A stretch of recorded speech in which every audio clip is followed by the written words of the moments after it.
You're listening to Mr. Allard's Neighborhood. Small town feel with big time ideas. After all, you are entitled to Brad's opinion. Here's your host, Brad Allard. Did you hear that sigh, Josh? Did that come across the air? Oh, yeah. Okay, sorry.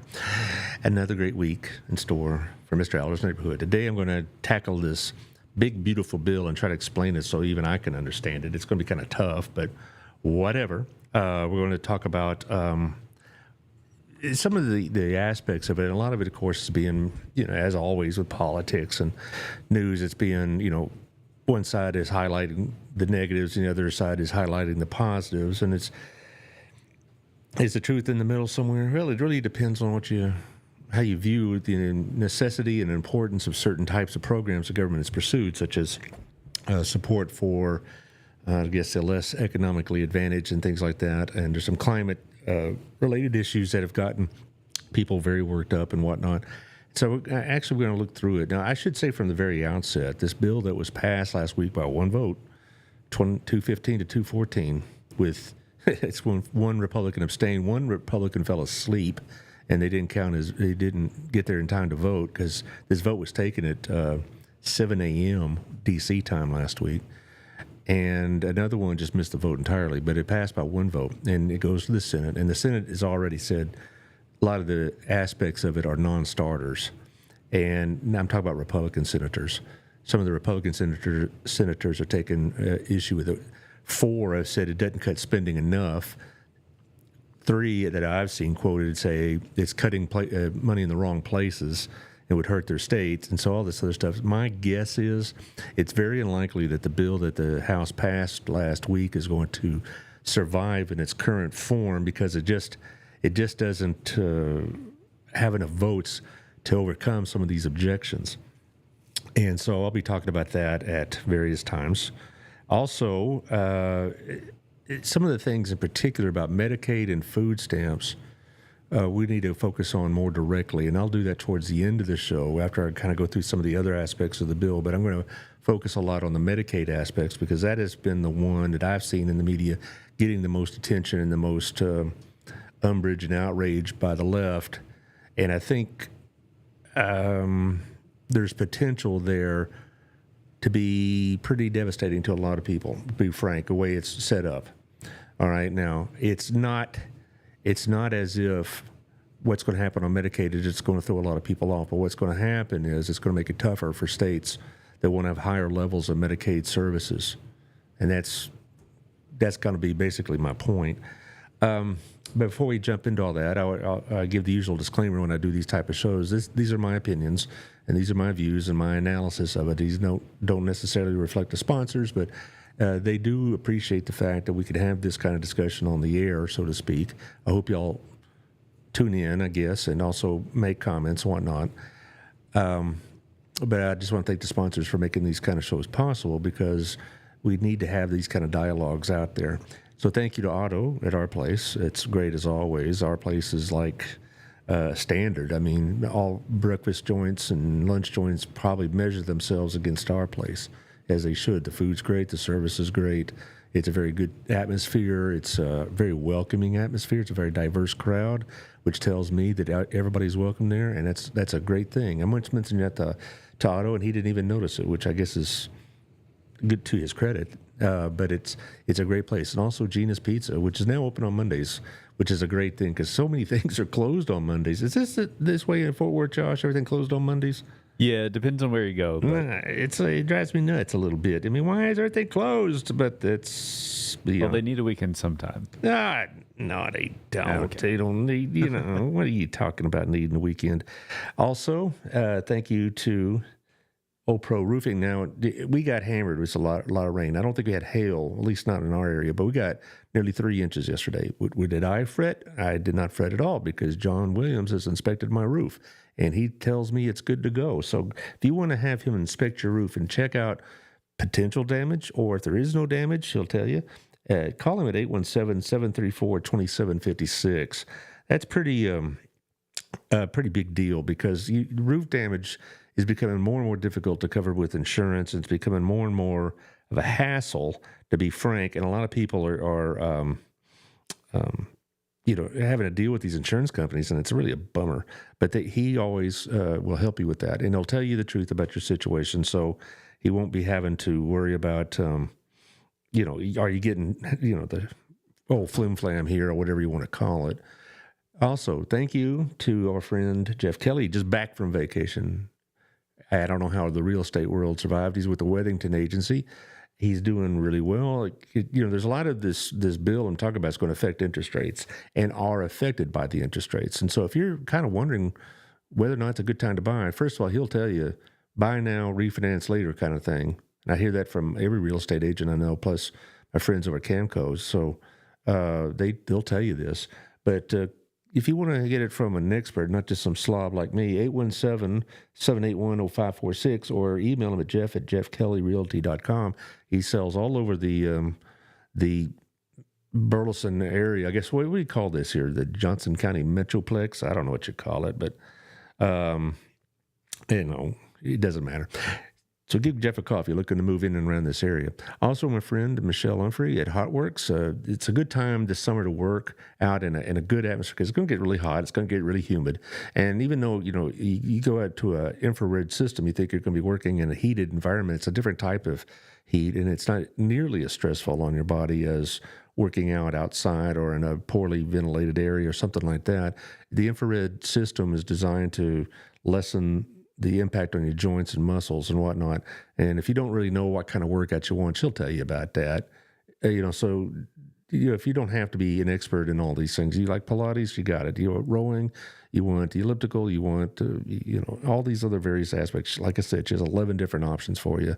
So go over there. It's on John Jones over in the Burleson Commons area, and she'll tell you how to utilize the various aspects of it to get the results you want. So give her a holler. Also, my friend Tiffany Jane, Local Life Magazine, it's going to be out next week. I'm not sure of the topic just yet. I haven't talked to her in about a week, so I need to ask her that question. But Tiffany's going to have a great magazine as always. Plus, she's on locallifetx.com. And so if you are in an area that, with just your phone, but you don't have the magazine, you always check it out, because there's always changes to that as well. So Tiffany over at Local Life Magazine is a great place to advertise your business. 30,000 homes get it, so it's good coverage. And my friend Cody's back on the job now. He's off paternity leave, and he'll be reporting again very soon. It's only $50 a year to subscribe to the Burleson Buzz, and if you want to know what's going on in this various area, it's a great place to do it. It's it has a lot of the news from the city council, a lot of the news from school board, school-related stuff, things of that nature, and any other type of news that's very helpful to have here. Also, my friend Alric Warner is what I meant to say. Alric Warner. Alric is a good friend, and he's a good, decent man. I've known him now for a couple of years. We go to church together, so I really have gotten to know him through that as well. If you need promotional items of any kind, shirts, hats, cups, pens, notepads, you name it, you're going to have a great business partner with Al Warner and Bass Printing. He's here in town. He works over at the Hub, and so you get local service. And I've used him, so I can vouch for his professionalism. I've used him for my trifolds and my other mailers. I've done it, used it for business cards. I've used it for some of the envelopes I use, things that, you name it. I mean, but you have a whole list of things you could do. And right now, shipping is 25% off, so that's not a bad deal either. Okay, let's jump into the aspects of the bill. I'm going to go over some of the lesser noticed aspects of the bill, because it's a huge bill, as most of these are. These omnibus bills, as they call them, there's so much stuff in it that a lot of it gets overlooked by the media and others, but it does impact us in a lot of different ways. But when this bill is finally done, if it is, it's going to be over 6 feet of paper, so it's going to be a whopper. And I'll mention this again, the likelihood of what you saw pass last week of getting past 95% or 90% even of what they had last week, get it passed through the Senate, is pretty low, because there's going to be significant changes. The Senate said that the day after it was voted on, that they're going to put their imprint on it, and quite a bit, and they're going to be a little less enthusiastic in some ways to maintain some of these cuts and whatnot. The one thing that the Senate Republicans and the House Republicans do agree on is they want to make the tax cuts permanent. Now, what they're talking about are the tax cuts that were passed in 2017, much under this same process. These tax cuts are set to expire at the end of 2025. Now, I feel very confident that most of those tax cuts are going to survive more or less intact, because if they expire, then basically you're going to be raising taxes on just about every American across the board, wealthy or not. However, it's the spending cut side of it that's really going to be the crux of this whole conversation, and that we're going to have in the next 4 months. Mr. Trump wants it done by July 4th. That's not going to happen. Oh, isn't that a beautiful picture? I don't know why Trump thinks it's important to scowl on all the pictures, but there he is with the big, beautiful bill, and he's got that look like, by God, you better pass it. But anyway, I do have some slides, and I'll get to them as I get to them. But at the end, I'm going to talk about the impact this is going to have. Let's look at some of the aspects of this. One is not really going to affect a lot of us here in Texas, but it's called the salt cap, the state and local tax limitations. You could take under $10,000 now, according to the law, up to $10,000 off your state and local taxes, off your federal income tax. Now, they used to be unlimited, and in the 2017 bill, they leveled it out to $10,000. Now, Texas, most Texans I know don't have $10,000 or more of state and local taxes unless they own property other than their own home.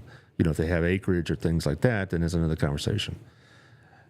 The Republicans in the blue states really, really fought for an increase in this, because what's happening in California and New York and Illinois and whatnot is that their tax rates are so much higher and their property values are so much higher that most of those people only get the $10,000, but not the rest that goes beyond it.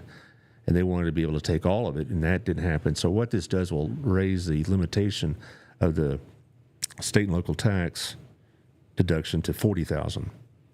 Now, that being said, why is this controversial to some conservatives? Because you get people like here in Texas, basically because most of us don't qualify for that deduction, it's not a real problem. But in the blue states, because their state governments can raise their own taxes knowing that they're going to be deducted off federal taxes, it's one less constraint on California or New York to raise property or sales or you name it, taxes on their residents, because they know it's going to be somewhat subsidized by taxpayers in states that don't really qualify this for very often. The interesting thing is the tax bill of 2017 made all this kind of moot, because only about 11% under this provision of 2017, only about 11% itemize their taxes anymore. I haven't been able to itemize my taxes in 8 years. But why? Because even if you itemize all the deductions that are available to me, they still don't meet the standard deduction.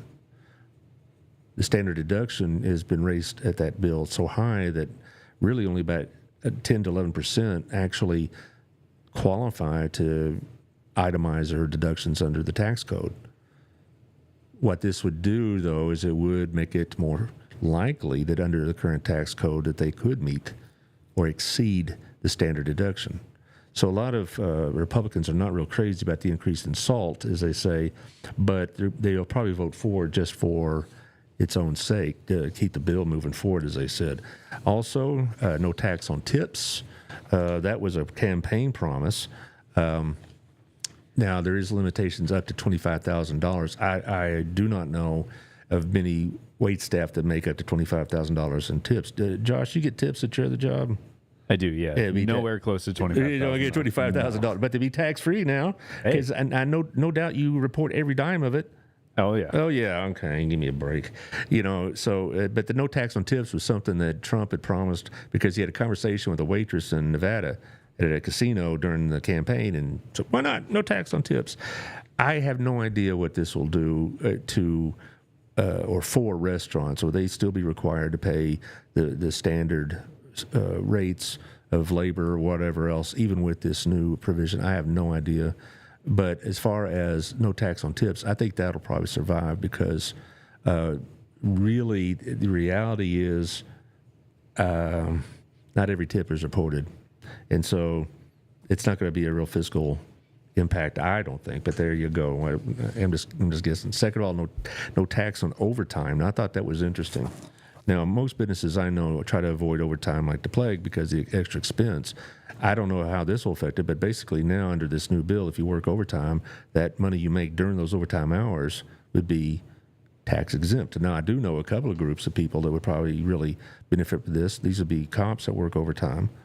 They'd really bank on this one, or fire staff or something like that. But as far as no tax on overtime, I don't know how much that's going to impact it because I do know most businesses try to avoid overtime, but they are. Here's one I find is kind of really interesting. No tax on interest on car loans if the car is made in America. Okay? That's interesting. So if you buy a new car and you finance it, the interest could be tax deductible if it is an American-made car.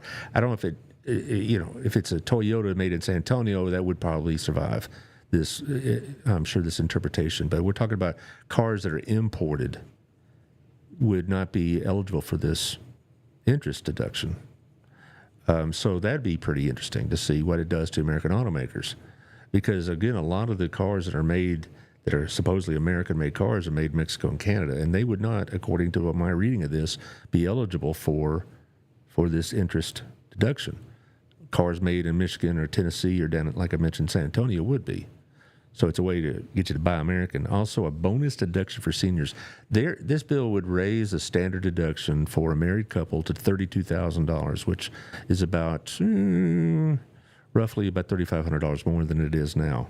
I don't remember the exact number, but it would raise for all married couples to $32,000, or filing individually $16,000. What if you are over 65? Tack another $4,000 to that standard deduction on it.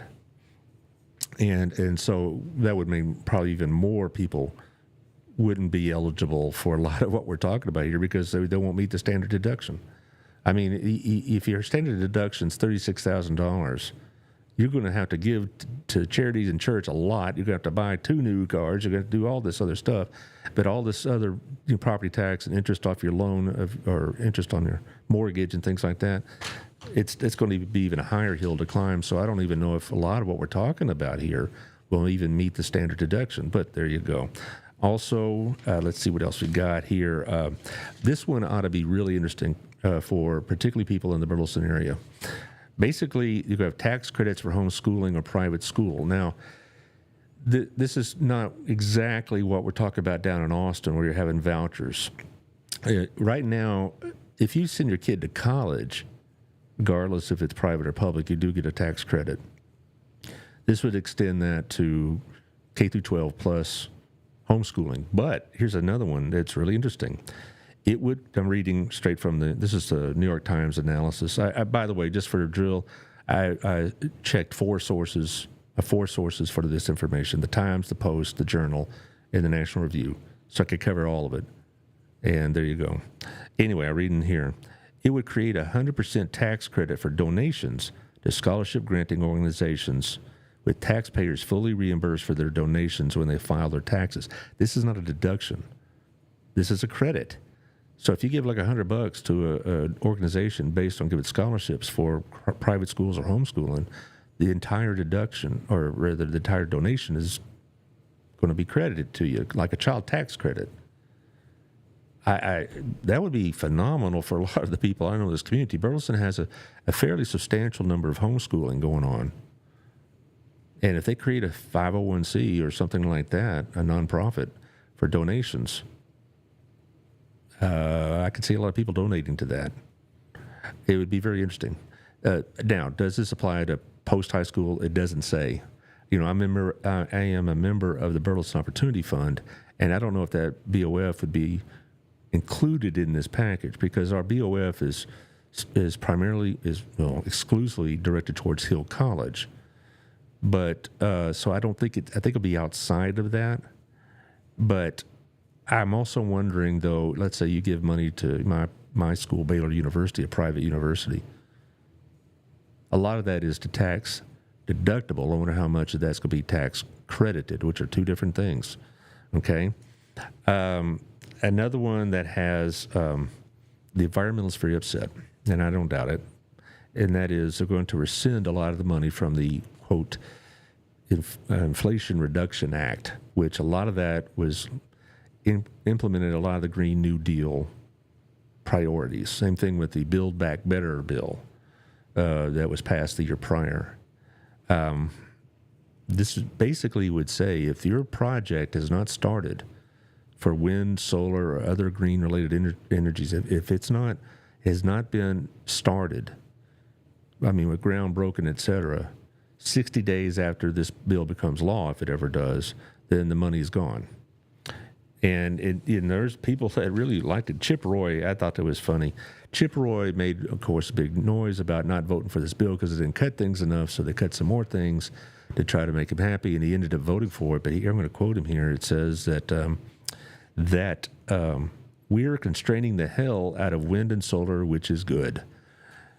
Well, what I would say about that is that Texas, with its grid being such a sometime thing, what they've done in the last 3 or 4 years is incorporated wind and solar quite a bit, particularly in the Panhandle, to supplement some of the energy provision to this grid. And so what about that, Mr. Roy? Are we going to stop dealing with those and basically let them either expire or go offline or whatever? I'm not sure, but I do know that almost all these windmills and all these other solar powers are government subsidized. So let's be clear that when you go to Oklahoma and see all those windmills down 35, which is it kind of ruins the view, but whatever, or you see windmills in other places like at the Panhandle, they got whole windmill farms. The only reason why they're even break even is because of government subsidies. They don't pay for themselves. They're not profitable without these subsidies. And so if you cut these subsidies, it's either going to greatly increase our energy costs in the state or it's going to decrease the use of those energies. And as far as the environmental effects, we can debate that on another show, but I do know that no provision of energy is going to be either cost-free or impact-free on our environment. You know, you go to more a battery-oriented society, fine, but there's going to be environmental impacts with that, you know, in the mining and the creation of batteries and the disposal of them, things like that. I do know that the windmills out in West Texas do have an environmental impact, different than, say, fossil fuels, obviously, but they still have it. It's basically which ones are we going to be willing to tolerate. But I do know that if this bill does go through as written, you're going to be seeing a lot of Republican senators saying, wait a minute, we're getting a lot of money. That's one reason why I don't think this provision will pass. I had one of my friends, former students, talk about the environmental provisions of this. I don't think it's going to pass because you got too many Republican senators. Their states are receiving a lot of money, including Texas, including Oklahoma. They quote Tom Tillis, the senator from North Carolina. His state alone gets $23 billion set aside for green projects in his state. And how willing they're going to be to cut that, not just for the environmental reasons, but also the jobs. I mean, you know, these subsidized jobs, are going to go away. So I personally don't think that's going to happen. But again, I could be wrong, and I could be naive in thinking that, and that would not be the first time.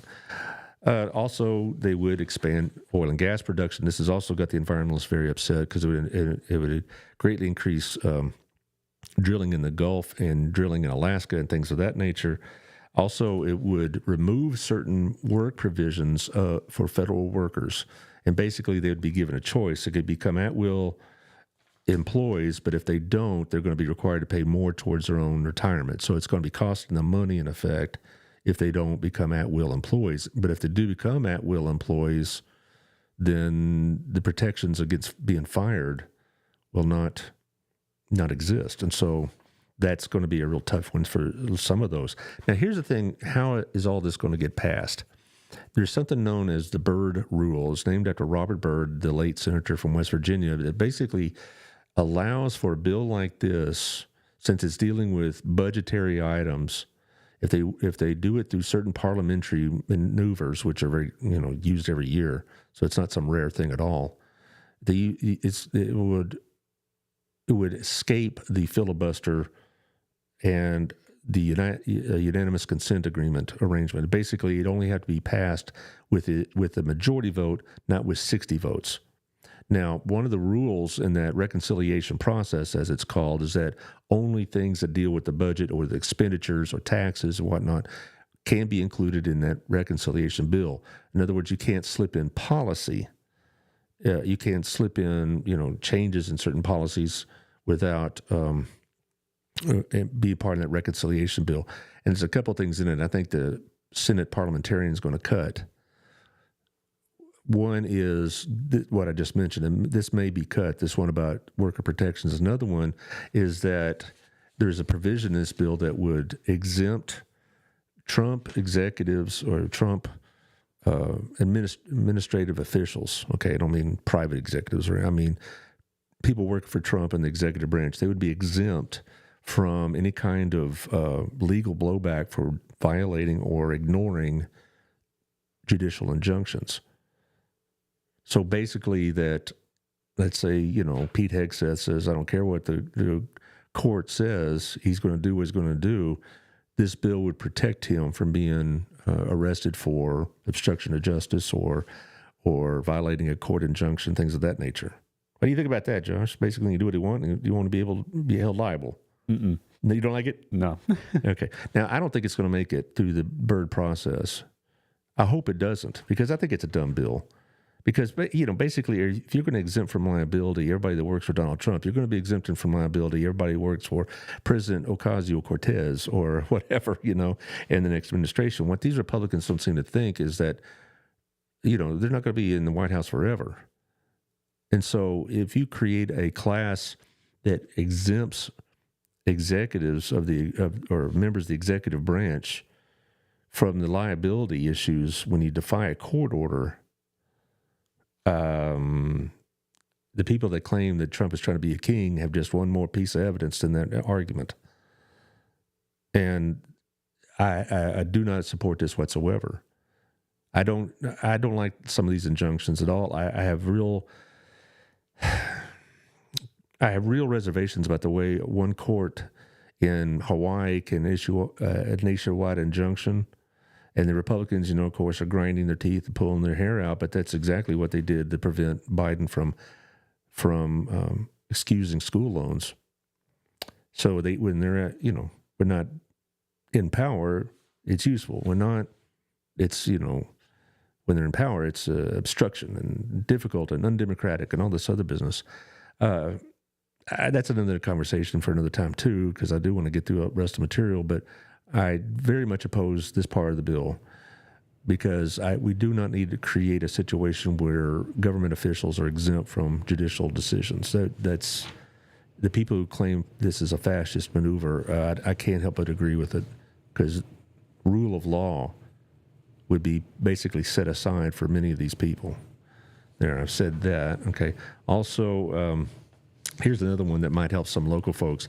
A lot of y'all have health savings accounts, and it's almost always used for doctor visits or medication or whatever else. This would allow you to use it for other things like gym membership. So you can help pay for your gym membership through an HSA. That would help a lot of people here in town. We have several gyms in town, and they'd probably like that quite a bit. That probably would help my friend Michelle over at HotWorks. Because if you can use your HSA for health-related type activities. Now, they mentioned here golf and sailing is not part of the drill, so, okay, you can't take your green fees off. But as far as somebody like Michelle, that might be work. I think this was going to pass because there's certain people that would really benefit from this. And if it's the goal to try to make healthy Americans, then why not? All right. Any others? They would repeal Biden student loan forgiveness. Okay, so there you go. Now, the two or three areas, probably the two areas that have got the people's most attention is Medicaid and food stamps, or the SNAP program. Okay, we call them food stamps because in the old days they literally were stamps, but now, of course, it's on debit cards and things of that nature. there's a couple of misperceptions about Medicaid and food assistance or any other government assistance. A lot of people think that illegal immigrants to this country automatically qualify and they get all this stuff. That's not true. On the federal level, most, and I say most non-legal citizens or non-legal residents, I need to use the right term, non-legal residents do not qualify for federal assistance. However, when they see on the news people in California or people in Illinois or people in New York getting, food assistance or Medicaid treatment or whatever else, that is because of the state, not because of the federal government. The federal government, I looked it up, and so I'll make sure I know what it's talking about. Basically, I'm going to take like the SNAP program, the Supplemental Nutrition Assistance Program. Basically, it is not eligible for anybody but citizens. And if you're here on a green card or a visa or work permit or something like that, you can get on it. But the whole point of it, most people that get those visas or green cards are not going to be in this situation. Okay, they're well, if they're on I think it's HB1 visa, they have a job already and things of that nature. So the number of non-citizens that are here legally getting this assistance is very minute. So we don't need to focus on that. Now, who is eligible under the federal law is the real question. There are certain exceptions to people who get food assistance. I'm going to focus on that one first. And that would include, I mentioned the green card holders, but it also includes, this is the one that got people worked up, refugees and asylees are generally eligible, according to my research. That is one reason among many why during the Biden years, so many of the migrants coming to America and trying to come in without documentation, et cetera, claim to be seeking asylum. It's not just because of their status to be protected and it won't be deported, but also it does make them eligible. Now, eligible is not the same thing as that there are a whole bunch of people on it, because there's still other requirements that would still maybe prevent some of these refugees and asylees from getting it. So before we get all worked up and said, well, what's the difference? We're going to, they all claim asylum and therefore they get on the food stamps and Medicaid. That's like step one of a bunch, and any one of those steps could disqualify them. So I just don't want us to take that too far and say, well, that's why they all call for asylum. Really, the main reason the migrants are asking for asylum is to prevent being deported back to countries that they were leaving for a reason, as I see it. Also, certain Iraqi and Afghan immigrants, particularly those that helped us during our wars over there, will be eligible, things like that. Children under 18 with legal permanent resident status. Now, one of the things, particularly with Medicaid, but also with the food assistance, is that what about a so-called mixed family?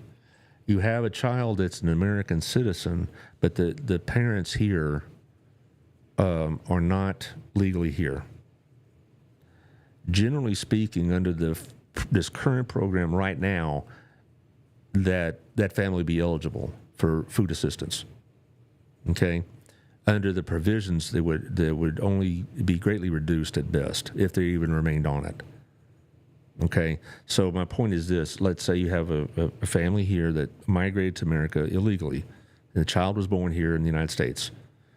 And despite all the constitutional hair pulling that Trump wants to do, the 14th Amendment says they are citizens. I think this birthright citizenship argument is kind of dumb, to be frank, because it says very plainly in the Constitution and court rulings forever that if you're born here, you're a citizen.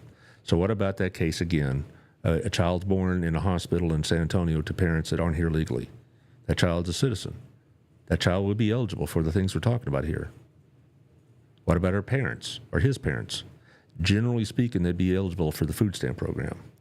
What this would do, under the provisions, it would reduce or eliminate the people on that provision. Okay? Now, at the end, I'll talk about should we do this or not. I'm just talking about what's in the bill. I'm not trying to persuade you that this is the right idea or the wrong idea. But I do have some opinions. That's the title of the show, right? But this is what's in the bill. There would be reduced benefits because of the parent status and whatnot. Other states do greatly increase the amount of food assistance they give. Here's the problem for states that do that. There is something to the idea that if you are more generous with your benefits, you're going to attract more people that need those benefits. California has the highest degree by far of people here that are not citizens. Why? It isn't just the weather. It's because they are eligible under California rules to get California-based aid. There's a lot of people that are legally here that get California-based Medicaid. Now, Medicaid, it's called, it's a different name. I forget, CalCare, I think it's called. But these people are eligible under state rules to get state-based aid. Now, same thing with food stamps, same thing with housing assistance, same thing with general welfare payments, things of that nature. We need to understand a couple things. One is Medicaid and food programs and things of these natures are not mandated by the Constitution, nor are they mandated by law. Does that mean a state could opt out of it? And the answer is yes. Now, do they? Well, they don't, because the implications are going to be drastic for a lot of the people within their state, and they want the government money to go with it. Okay, these are all federally funded, a lot of these are, and then you could tack on extra what you want, which Texas does not, obviously. Does that mean, particularly with the food program, that we could opt out of it? The answer is yes. Why? Because what they're doing with the food program also, besides tightening up greatly the eligibility requirements, are also making the states pay more of the administrative costs, which right now they don't pay any, and they're also making the states pay for an increased federal share. So in other words, if this bill passes, it'll be more expensive for California and Illinois and whatnot to continue the programs they have. The odd thing about this thing when it comes to the food program is that because the state of Texas is not known for its generosity towards the underclass, it's not going to impact Texas that much at all. However, it does leave the door open to reduce it even further if we want to maintain even a food program, a federally supported food program at all. I don't think that it'll pass the Texas House. The Senate, though, I have no confidence in Dan Patrick to let this thing go unnoticed. I am not a fan of Dan Patrick. I think if he sees an opportunity to save a few bucks and pass it on to tax cuts to property owners or other people that support him, then he might be tempted to do it. Now, I don't think it passed the Texas House because even rural Republicans know that a lot of their folks depend upon food assistance. So I don't think it's really going to happen, but I think it's terrible that it's even an idea that could cross Dan Patrick's brain. Okay? Same thing with Medicaid. Now, one of the programs or issues with Medicaid is a lot of people that don't need it are on it. Not people are healthy, should be working are on it, things like that. That's partly true because the way Medicaid repays or subsidizes Medicaid in the states is that the more people you have on the program, the more money you get. And if you get healthy people on Medicaid who don't use it as much, you could use that money for other things. It's really not too different than insurance. I mean, I'm a cost to my insurance company, whereas my daughter is a profit to the insurance company she's on because she doesn't use it that much. And it's not too different here. Furthermore, certain states, in order to increase the amount of administrative funding they get from the federal government, tax providers of Medicaid. And since that adds to the cost, they can get more money from the federal government. It's really weird, okay? Texas doesn't do that, but in other states, particularly, they have more expanded health care programs. To help pay for these health care programs, they tax Medicaid providers, and they use that money for their state programs. And then because the cost of Medicaid is increased in their state, they get more money from the federal government. So in effect, it's some of the federal money is subsidizing the states, and that's what the Republicans are all bent out of shape about. So that would freeze those taxes, and therefore it would not. They wouldn't be getting extra money. Now, one of the things we should look at, I think the slide, Josh, the one that talks about who's getting the Medicaid. Let's see which one we got rolling here. First of all, the ones that, if you could see the slide on YouTube or whatnot, or on this program right now, the program or the people that are targeted, so to speak, by this bill are the ones in the bottom right-hand corner, the ACA expansion adults, the Affordable Health Care Act. The Affordable Care Act is the Obamacare, and it increased greatly the number of people that were on Medicaid. What this bill would do is basically eliminate a lot of those people. That's where people are talking about you're going to put eventually 15 million people off of Medicaid. That's where that 15 million is coming from. Now, here's the thing, is that back in 2010 when this was passed, the states were basically given an incentive to join the Obamacare plan, and with the websites and with the exchanges online and things like that. And the incentive would be extra funding for Medicaid. In Texas's case, we'd get $3 billion per year for 3 years, and Governor Perry declined it, and so did 35 other governors, including some Democrat governors. Why? Because after 3 years, you either going to, as a state, have to make up that $3 billion or cut people off.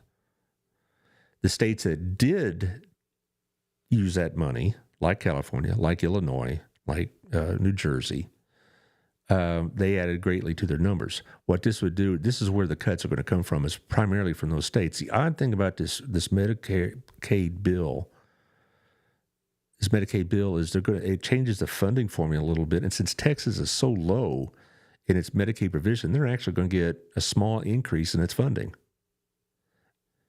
That's weird. Same with Florida. Same with Louisiana. They're going to get small increases in their Medicaid funding because of the change in the formula. Where's that change going to hit again is those blue states primarily that have much more expansive Medicaid and public health care provision. Again, my concern has to do with the Texas Senate. Will they take this extra money and maintain Medicaid in the state, or will they take that as an opportunity to cut funding elsewhere? And I'm afraid the latter is what I'm concerned about. It's very similar to what they said about the state lottery. It's going to help schools. Okay, all that money is going to go to schools. Well, it did, but they just took funding from schools from other sources away, and so far as a net evening out, and therefore, it's just a way of shifting the burden, so to speak. As far as others, the able-bodied and whatnot, I think the next slide talks about that. Yeah, most people on Medicaid, or the large number, 44%, are working full-time, about 20% are working part-time, about 10% are exempt from working requirements because of illness or disability, and this bill doesn't change that. Or not working due to caregiving, this bill could change some of that. So people that are exempt from the work requirements of Medicaid because they're taking care of somebody, that might change. The other, it says here, other 15%, that's the targeted group, because according to the Republicans, that's the group that receives benefits that they really don't need to be because they're able-bodied and they're just not working. And so they put some pretty strict working requirements on Medicaid and the food stamps, by the way. Okay? And so that's the issue. Now, to finish up this segment of Medicaid, you're really going to have a question of what do we value? I'm not advocating we be California and we give extravagant, well, by our terms, but extra state-funded benefits, because I do believe that would attract even a larger segment of our population that are underinsured or uninsured. And we already lead the nation just about in uninsured people. And if this was increased, then we'd probably see that number rise.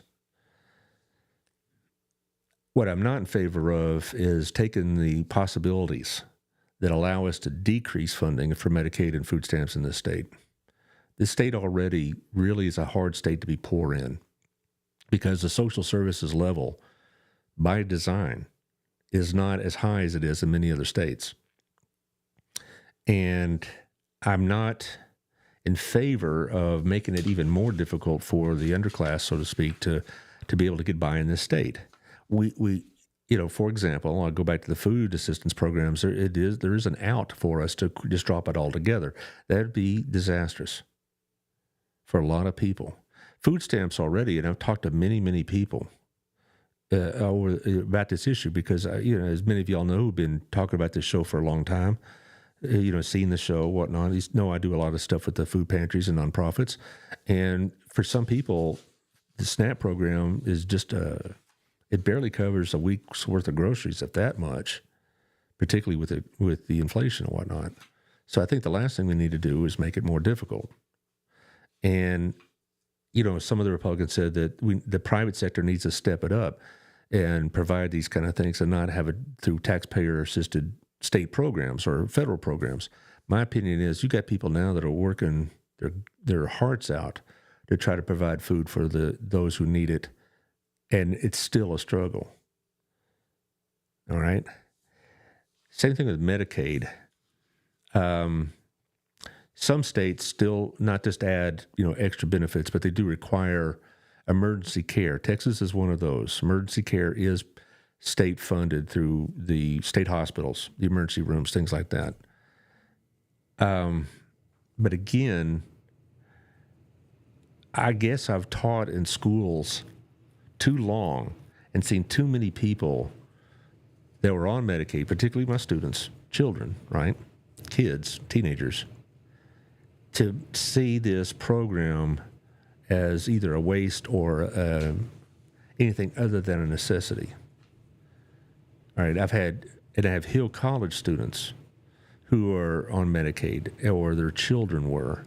I've had Hill College students that, say, well, how are they going to college? A lot of them are doing it through the BOF, or a lot of them are doing it through other support, but that they were on government support. And they were trying to get some sort of an associate's degree so they could get off government support. That's what we want. But if we're going to cut the legs out from under them, then what's going to happen? Same thing with the school lunches. Some people say we got to do away with that because, a lot of kids get it that don't need it. That's just not true, okay? I don't know what to say about that except school lunches and breakfasts are some of the most essential things that the schools provide other than just an education. Because for so many of the kids in this state, those school lunches are the only meals they're going to get that day, or the only decent ones. And that's why we're coming up on summer, and I'll be talking to some of the food pantries about their summer lunch programs, like our friends at Promises and Harvest House and House of Hope here in Crowley. And I do know that some of the school districts provide lunches, at least on a limited basis, on a handful of their campuses. It's not district-wide. Here's the last reason why I have real reservations about this bill. One is it'll make the tax cuts permanent, but you put, which is great, all right, because I don't want my taxes raised. Who does? But if you couple this with the cuts that we're talking about here, it's going to greatly increase the deficits and debts. Okay, we're already going to run a deficit. If this bill fails totally and we go and we're stuck with what we got, we're going to have deficits and debts, period, until apparently the end of time. So, Josh, if you will, there's one slide that talks about a comparison of where we're heading, where we would be heading, and where we could be heading. Okay, again, if you're listening to this on community radio or whatnot, of course you can't see the slide, but basically what I'm showing the viewing audience is that as written, you're still going to have a very substantial increase in your deficits. And if it is made permanent, it's going to be even more so. If it's strictly as written and all the provisions don't take place or they don't impact as much as they think, or maybe the tax cuts do better than they think, it's still going to add to the debts of at least $2.5 trillion over the next 10 years. I think the next slide shows that, or something similar. Maybe the next one is a little bit more easily read, I suppose, but it still shows as written 1% and the higher percentage if all these provisions take place as the CBO, the Congressional Budget Office, think it might. If all the rosy predictions are true and the economic growth does this, that, and the other, it still would add $2.5 trillion to the debt over the next 10 years. Okay? Or in other words, another $250 billion per year on a yearly basis. And we already have deficits right now that are like 1.7 trillion. If all of it goes to pass, it could raise it as close to 5.1 trillion. I think there's another slide that shows that as well. How much it would here it is. Again, it shows the various difference. If, for example, all as written, it would add, I'm reading the numbers straight from their own numbers in Congress, $2.69 billion. In other words, 2.69 trillion is what I mean to say. Yeah, you add all this up, it's going to be like $2.7 trillion. If it comes to pass, if it's made permanent, it's going to add, I'm looking at the numbers here, it's going to add nearly 5.2. Okay? Well, I'm sorry, it adds 4.48 billion trillion, okay, $4.5 trillion. That's without the interest, all right? Again, the numbers I just told you, the as written, the 2.7 trillion, if made permanent, to 4.5 trillion, that's without the interest costs. Tack on the interest costs, and it would add, in the next 10 years, about $600 billion in interest. As written, if made permanent, $750 billion. Right now, the interest on the debt is going to be our second biggest expense next year. It's going to be more money paid for interest on the debt than Medicare or Medicaid or national defense. It very well may cross $1 trillion next year in interest on the debt. That's money that's going to investors, which include, a huge number of Americans. Okay, I'm not saying that it's all going to the Chinese. We do have $9 trillion in debt held by foreign borrowers, but the Chinese by themselves own about $3 trillion. The rest are owned by Europeans primarily and Arabs, but or the Japanese, I guess, have some too. But the point is that this is going to add $5.1 trillion if made permanent to the debt over the next 10 years. $500 billion average per year on the annual deficit. That's one reason why I have such reservations about this. I have tremendous reservations about this, primarily because it's going to add tremendous burdens on not just the future, but on us, because that interest is just going to keep going up and up and up in terms of payments. And if the reason why, it wasn't as big a deal as they thought 20 years ago, our interest rates are low. Now they're not. And our treasury yields, in other words, for us to attract people to invest, have risen. And so it's going to cost us more to sell bonds because of all this, and therefore it's just going to multiply the impact. We used to be able to sell our bonds pretty cheap because they're the safest ones in the world. Well, last week, Moody's downgraded our debt. So that means it's going to be a tick higher to sell these bonds. But if our interest rates don't come down, we're going to have to increase our yield, or what we use, or what we charge to attract buyers of these bonds. And that's just going to be even more of a burden. So, yeah, I have real problems with this bill for two basic reasons. And this is a big one because it's changing the level of debt substantially. And I don't care what Trump says. We're not going to ever have that kind of growth. To have that kind of growth in real terms, in other words, inflation-adjusted terms, we'd have to annualize 5 to 6% real growth every year. That's not going to happen, okay? Even in the best economies, that's not going to happen. The second reason I have issues with this bill has to do somewhat with what we talked about earlier. I am not in favor of making life more difficult for the underclass in my state just so I can get a cut of my property taxes. I'm not interested in making it harder for poor people across the country just so I can get a bigger tax cut than I would have others. And particularly since, the criticism is right, the bulk of the tax cuts would benefit high earners, the more wealthy. I'm not interested in making that more difficult. I do believe there's a middle way of doing this, to keep the tax cuts for middle-class folks like most of us here, like myself and everybody listening probably. But we don't need to give Bill Gates a tax cut, or Tim Cook, or Elon Musk, or anybody else you want to talk about. Second of all, we don't need to make it harder for people to have government services. I want to go back to this one point. When you hear people yelling on the news media or social media about illegal immigrants getting all these services, it is happening in some states because of their states, not because of the federal government rules. Understand that, all right? If California, you see something in the news as California immigrants are getting all these benefits, it's because California pays for it, not you here in Texas. Now, do we subsidize it?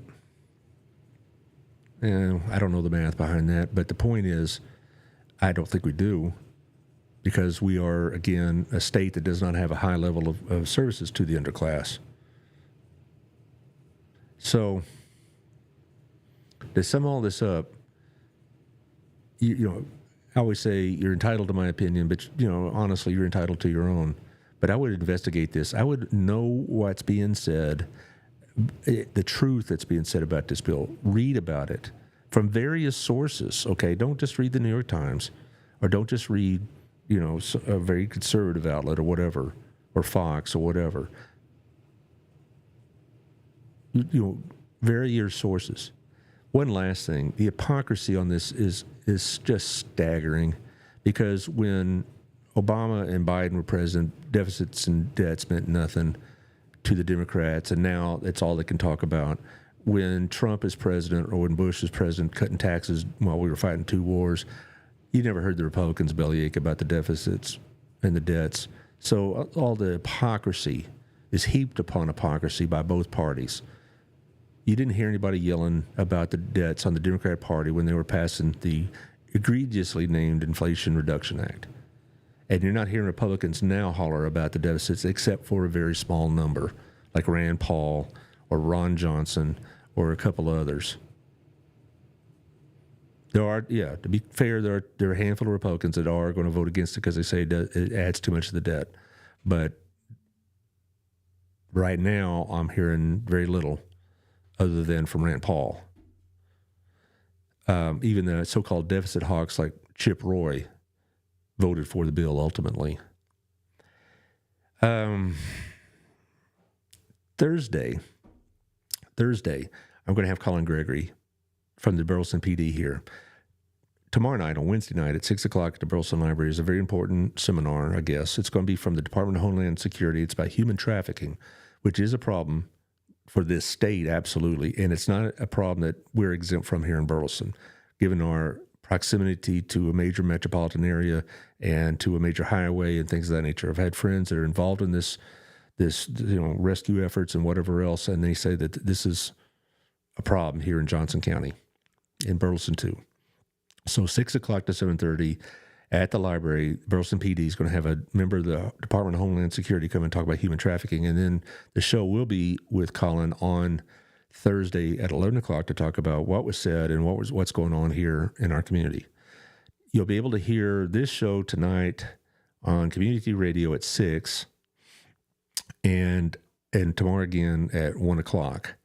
And then you're going to hear Colin's show with me, 6 o'clock Thursday night, 1 o'clock on Friday. So hopefully we'll cover this issue pretty good. It's being promoted on 88.3 The Journey. And they're going to try to direct y'all to this meeting and to Colin's show. So hope we'll see you then. Thank you for all the slide work there, Josh. You doing all right with this, huh? Anytime. What'd you think, huh? You fear for your country now? Oh, people are not entitled to my opinion, so I guess it doesn't matter. chicken. You come on, no, yeah. But my kids are worried about it. They're 33 and 30, and they're wondering how much of this bill am I going to be picking up. Yeah, they're really concerned, and also they're concerned about what the impact it has on the underclass, because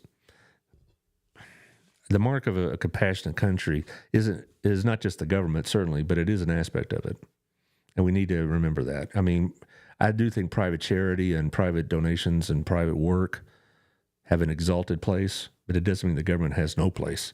So there you go. Anyway, I hope to hear from y'all. Make comments, et cetera, and we'll be seeing you again Thursday.